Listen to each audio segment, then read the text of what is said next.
Hi friends, ಅಭಿರುಚಿ ಚಾನಲ್ಗೆ ಸ್ವಾಗತ. ನಾನು ಮಾಡ್ತಾ ಇರೋಂಥ ರೆಸಿಪಿ ಬಂದು ಗೋರಿಕಾಯಿನ ಚಿಪ್ಸ್ ಮಾಡ್ತಾಯಿದ್ದೀನಿ.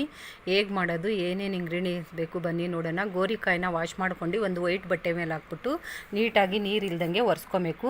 ಗೋರಿಕಾಯಿನ ಮಧ್ಯಕ್ಕೆ ಈ ಥರ ಚಾಕುಲಿ ಸೀಳ್ ಮಾಡಿ ಒಂದು ತಟ್ಟೆಗೆ ಹಾಕ್ಕೊಬೇಕೆಲ್ಲ. ನೋಡಿ, ಈ ಥರ ಕಟ್ ಮಾಡೋದು ಸೀಳ್ ಮಾಡಿಬಿಟ್ಟು ಒಂದು ತಟ್ಟೆಗೆ ಹಾಕ್ಕೊಬೇಕು ಮಧ್ಯಕ್ಕೆ. ಈ ಥರ ನೋಡಿ, ಎಲ್ಲನೂ ಈ ಥರ ಕಟ್ ಮಾಡಿ ಮಧ್ಯಕ್ಕೆ ಸೀಳ್ ಮಾಡಿಬಿಟ್ಟು ಹಾಕ್ಕೊಬೇಕು. ನೆಕ್ಸ್ಟು ಉಪ್ಪು ಹಾಕೊಳ್ಳೋಣ. ಒಂದು ಅರ್ಧ ಟೇಬಲ್ ಸ್ಪೂನ್ ಉಪ್ಪು ಹಾಕ್ಕೊಂಡು ಈ ಥರ ಗೋರಿಕಾಯಿ ಜೊತೆ ಮಿಕ್ಸ್ ಮಾಡಬೇಕು. ಫಸ್ಟು ಒಂದು 5 ನಿಮಿಷ ಎತ್ತಿಡಬೇಕು ಮಿಕ್ಸ್ ಮಾಡಿಬಿಟ್ಟು ಗೋರಿಕಾಯಿನ. ನೋಡಿ, ಮಿಕ್ಸ್ ಆಗಿದೆ, 5 ನಿಮಿಷ ಆಗಿದೆ, ನೀರೆಲ್ಲ ಡ್ರೈ ಆಗಿದೆ. ಈಗ ಒಂದು 50 ಗ್ರಾಮ್ ಕಡಲೆ ಹಿಟ್ಟು ತೊಗೊಂಡು, ನಿಮ್ಗೆ ಎಷ್ಟು ಬೇಕೋ ಅಷ್ಟು ಕಡಲೆ ಹಿಟ್ಟು ತೊಗೊಳ್ಳಿ. ಅದಕ್ಕೆ ರೆಡ್ ಚಿಲ್ಲಿ ಪೌಡ್ರ್ ಹಾಕ್ಕೊಬೇಕು.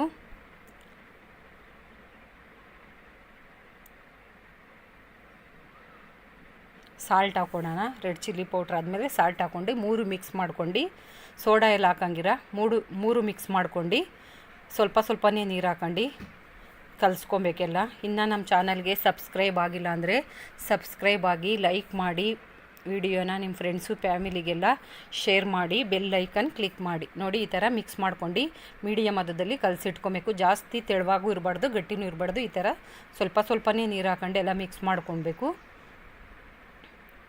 ನೋಡಿ, ಈ ಥರ ತುಂಬಾ ಟೇಸ್ಟಿಯಾಗಿರುತ್ತೆ ಗೋರಿಕಾಯಿನ ಚಿಪ್ಸು. ನೋಡಿ, ಸ್ವಲ್ಪನೇ ಹಾಕ್ಕೊಂಡು ಇವಾಗ ಕಟ್ ಮಾಡಿ ಇಟ್ಕೊಂಡಿದ್ವಲ್ಲ, ಸೀಳ್ ಮಾಡ್ಕೊಂಡು ಮಧ್ಯಕ್ಕೆ ಆ ಗೋರಿಕಾಯಿನ ಹಾಕ್ಕೊಂಡು ಈ ಥರ ಎಲ್ಲ ಮಿಕ್ಸ್ ಮಾಡ್ಕೊಬೇಕು ಕಡಲೆ ಹಿಟ್ಟಿನ ಜೊತೆ. ಒಂದು ಸೂಪರ್ ಆಗಿರೋಂಥ ರೆಸಿಪಿ. ನೀವು ಒಂದು ಸತಿ ಟ್ರೈ ಮಾಡಿ ಮನೇಲಿ, ಹೇಗಿತ್ತು ಅಂತ ಕಮೆಂಟಲ್ಲಿ ತಿಳಿಸಿ. ನೋಡಿ, ಈ ಥರ ಚೆನ್ನಾಗೆಲ್ಲ ಮಿಕ್ಸ್ ಮಾಡ್ಕೊಬೇಕು. ಎಣ್ಣೆ ಕಾಯ್ದಿದೆ. ಈಗ ಗೋರಿಕಾಯಿ ಕಲಸಿಟ್ಕೊಂಡಿದ್ವಲ್ಲ ಕಡಲೆ ಹಿಟ್ಟಿನ ಜೊತೆ, ಇವಾಗ ಸ್ವಲ್ಪನೇ ಬಿಟ್ಕೊಳ್ಳೋಣ ಎಣ್ಣೆಗೆ.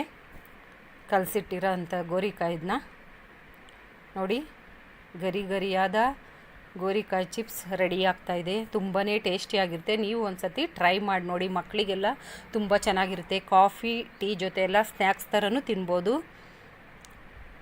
ಸೂಪರಾಗಿರುತ್ತೆ. ನೋಡಿ, ಗರಿಯಾದ ಗೋರಿಕಾಯಿ ಚಿಪ್ಸು ರೆಡಿಯಾಗಿದೆ. ನೀವು ಒಂದು ಸತಿ ಮನೇಲಿ ಟ್ರೈ ಮಾಡಿ, ಹೇಗಿತ್ತು ಅಂತ ತಿಳಿಸಿ, ಕಮೆಂಟ್ ಮೂಲಕ ತಿಳಿಸಿ. Thank you.